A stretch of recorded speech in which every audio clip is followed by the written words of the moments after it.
Assalamualaikum everyone, sharing with you another topic regarding global citizenship and its historical perspective. So let's move on.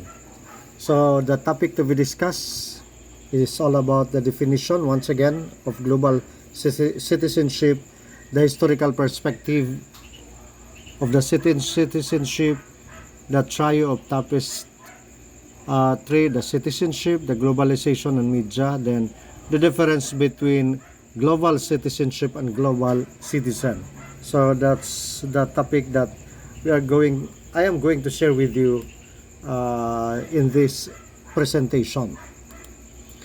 So what about, once again, you have a lot of idea, you have a lot of topics or sharing or your readings about global citizenship. So once again, global citizenship, according to the web, recognizing the interconnectedness of life, respecting cultural diversity and human rights, advocating global social justice, empathizing with suffering people around the world, seeing the world as others to see it, and feeling a sense of moral responsibility for planet Earth. So that's according to the web, that definition. Then to continue, global citizenship can be defined as a moral and ethical disposition that can guide and understanding of individuals or groups of local and global contexts and remind them of their relative responsibilities within the various communities. So this is all about our responsibility, our interconnectedness with each other as a global citizen. Then what about this historical perspective talking about citizenship? So these are the perspective from the Romans, the European Middle Ages, then the modern states and the ancient Israelites.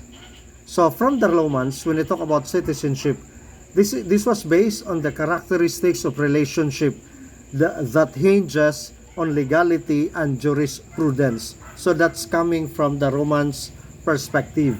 Then in the European Middle Ages, citizenship was generally affiliated with secularism and consumerism, particularly in a free cities or the ancient global cities. So that's the perspective of European Middle Ages. Then in the modern states, there are two views, the liberal individualist view as well as the civic republican view. So later we'll delve on that. Then we have the ancient Israelites, their perspective on citizenship. Their communal evolution is distinguished by their unique written history, language, and a single deity belief system, which is called the ethical monotheism, because Israelite people, they also believe in one God and they call their God as Yahweh. Then certain Jews do not call themselves as citizen, but rather as a members of a unified group formed with a very strong attachment to each other and every tribe. So that's the perspective of ancient Israelites. Then what about these two views, the modern states? So the first one, the liberal individualist view, highlighting the entitlements and needs and the basic reciprocal state obligation of protection for inherently passive political entities. So once again, the liberal individualist view highlights on the entitlements and the needs of the basic reciprocal state obligation of protection for inherently passive political entities. That's more on liberal individualists. Then in the other side, the civic republican view stresses on a democratic participation and considers citizenship not as a passive static correlation between states and individuals, but as an active and dynamic legal political concept that transverse around obligations, rights, and specific privileges. That's more on the civic republican views. So once again, stresses on the democratic participation, and I think you're familiar with that, and considers citizenship not as a passive static correlation between states and individuals, but as an active and dynamic legal political concept that transverse around the obligation, rights, and specific privileges. Now you know the different views, the liberal individualist as well as the civic republican views. Then we have the so-called the trio of tapestry. First is the citizenship, then the globalization. I think you have already an idea about globalization. Then the media. That's the three tapestry. Citizenship entails the reciprocal duties of allegiance on the part of the citizen, its state, and the protection on the part of the state to its citizen. That's citizenship. Reciprocal duties of allegiance on the part of a citizen, its state. Then likewise, the protection on the part of the state to its citizens. That's more on the first tapestry.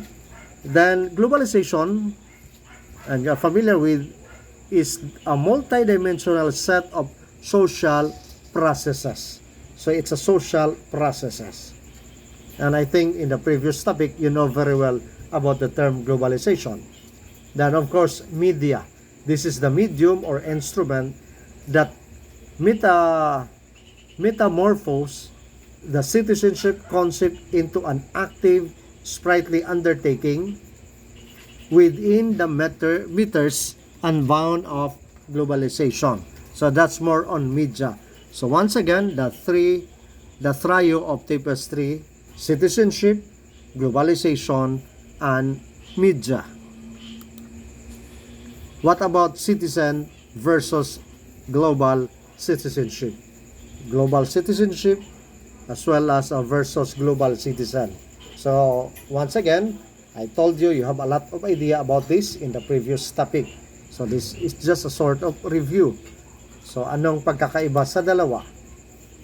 So once again, global citizenship, it is an idea that people have a universal rights, privileges, duties, and obligations that come from his membership to this world. So once again, I told you it's familiar. So once again, universal rights, this is an idea of the universal rights, duties, obligation of each one of us as member of the universe. That's global. That's why once again, according to To Suy Hin, this is the number 7 petals of peace, the global citizenship. Then what about global citizen? And you know very well about this. A citizen, a global citizen, is a person who is aware of a wider world perspective and acts in accordance with such developing an indispensable phenomenon that greatly impacts the humanity's promotion in the global stage. Kasi noon, ang liit ng mundo natin, but now, we are all global citizen. Ang lawak-lawak na. Kaya nga, as a person, we are aware of the wider world perspective. And we have to act in a wider world, in a broad sense. And we are a member of humanities. Okay? Pangmalawakan na talaga ito. So now, you know the difference between the two. Then global citizenship is about a shared human experience. It acknowledges and celebrates that wherever we come from and wherever we live, we are here together. Our well-being and success are ultimately interdependent. We have more to learn from one another than to fear about our future. So kaya nga, kailangan ngayon makialam na tayo. Hindi lang maliit ating mundo, ngunit ang buong mundo ay kasali tayo because of the so-called interconnectedness. So once again, I'd like to share with you according to Joey Ayala in his song, with this interconnectedness, interdependent with each other. Sabi nga niya, di ba? Narinig ninyo, ang lahat ng bagay ay magkaugnay, magkaugnay ang lahat. Ang lahat ng bagay ay magkaugnay, magkaugnay ang lahat. That's more on global citizenship. Kaya nga, panawagan, makialam tayong lahat, people. Okay? Then what about this? Another pagkakaiba ng global citizenship and global citizens. The global citizens include individuals, corporation, global nomads. Kaya nga may term glocal, from global to local. Kaya nga think global. Then young and old, big and small, for profit or non-profit, public and private, introverts and extroverts, men and women, and children and everyone in between. Oh, may everyone in between. Baka ano ito? Mga LGBTQ+. Then another thing is the global citizenship and a long-term visionary leadership to go hand in hand. Individual leaders who espouse shared values, and a corporate citizenships or corporate citizens whose governance, ethics, and business model and investment strategy create not only extract value in each and every place they touch.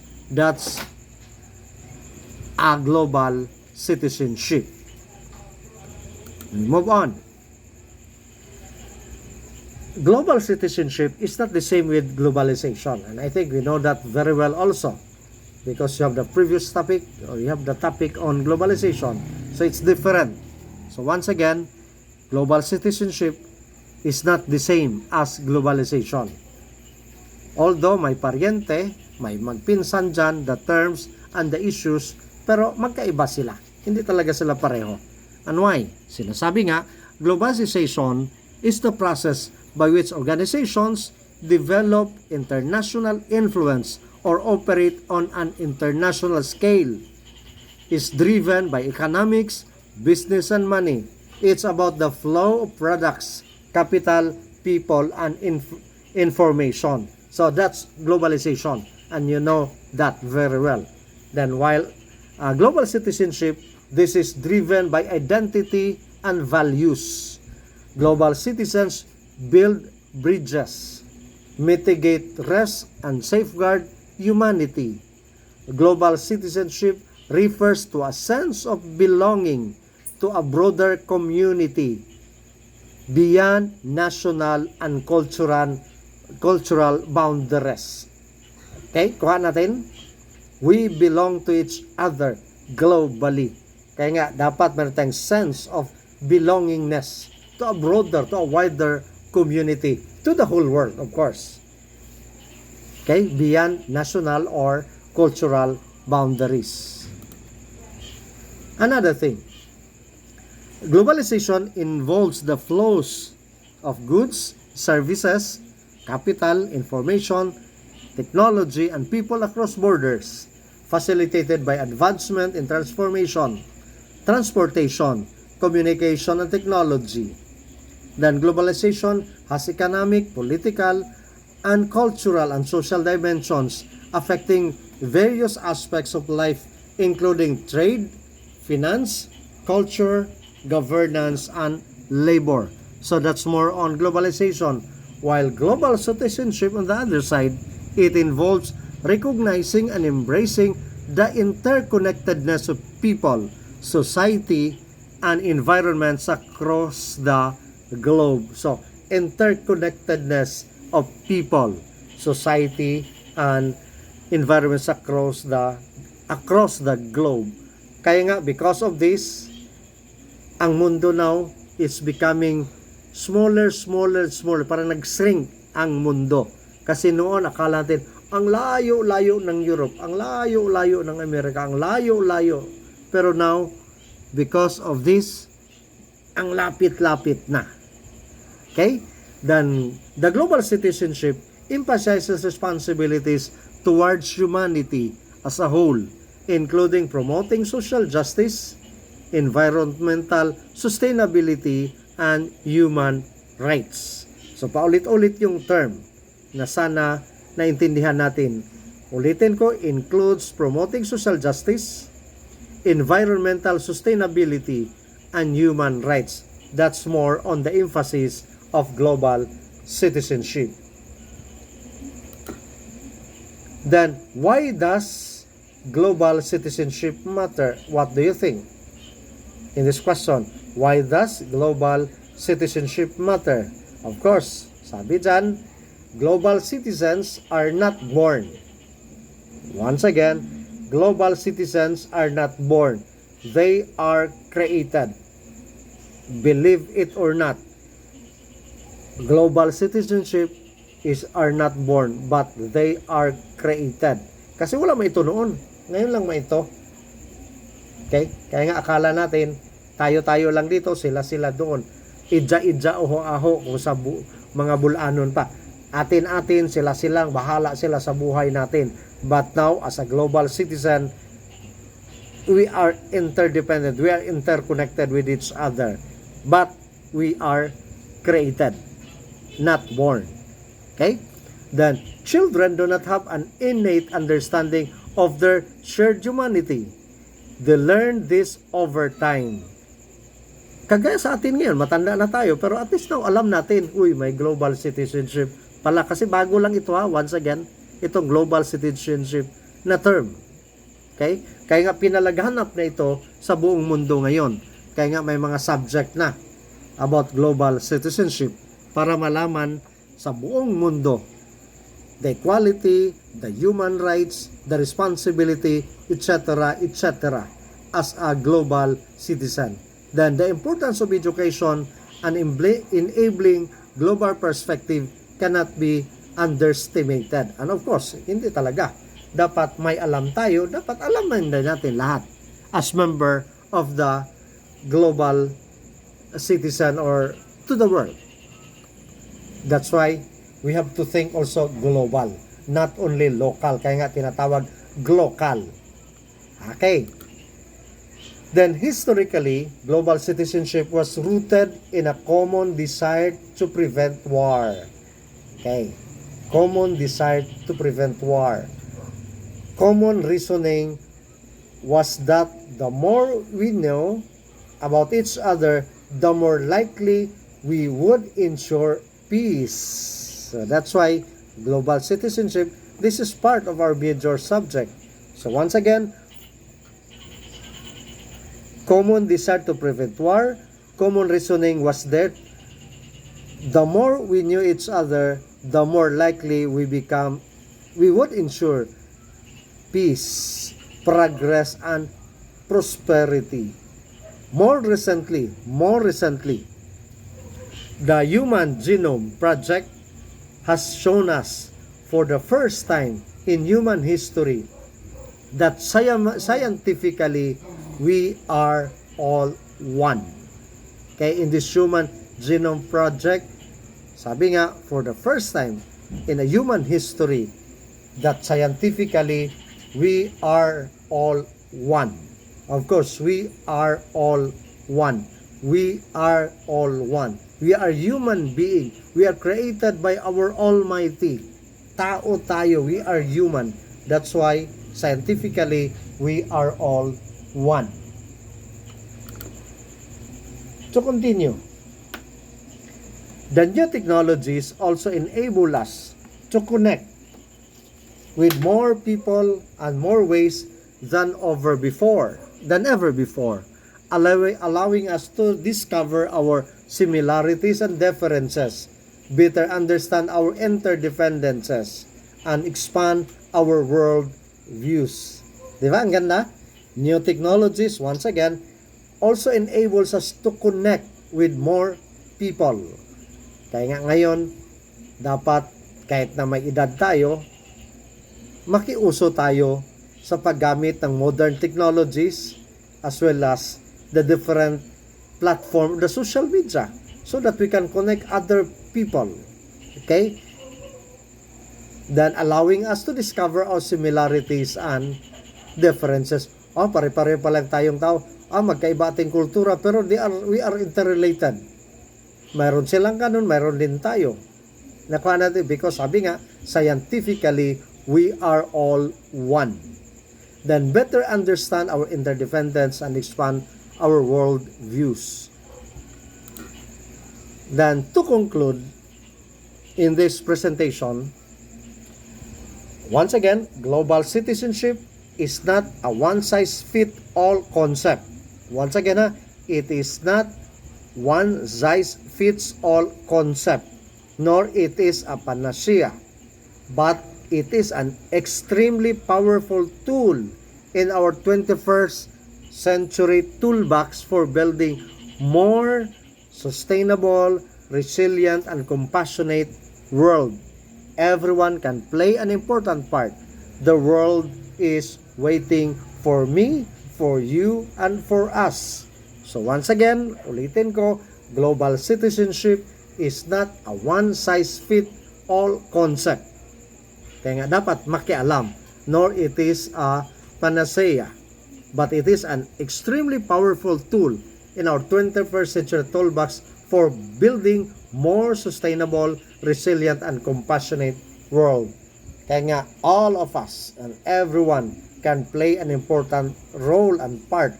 The world is waiting for us. So that's why we have to do something as part of the world, as a global citizen. So siguro malinaw naman siguro yan. And with that, people, I hope you learn something na dagdagan ng ating alam sa dami-dami ng alam nating global citizenship. At least now we know in the historical perspective about citizenship and the rest of the concept. So thank you very much. God bless everyone. This is your friend, Brother Joe Ars, Dalaygon ang Diyos.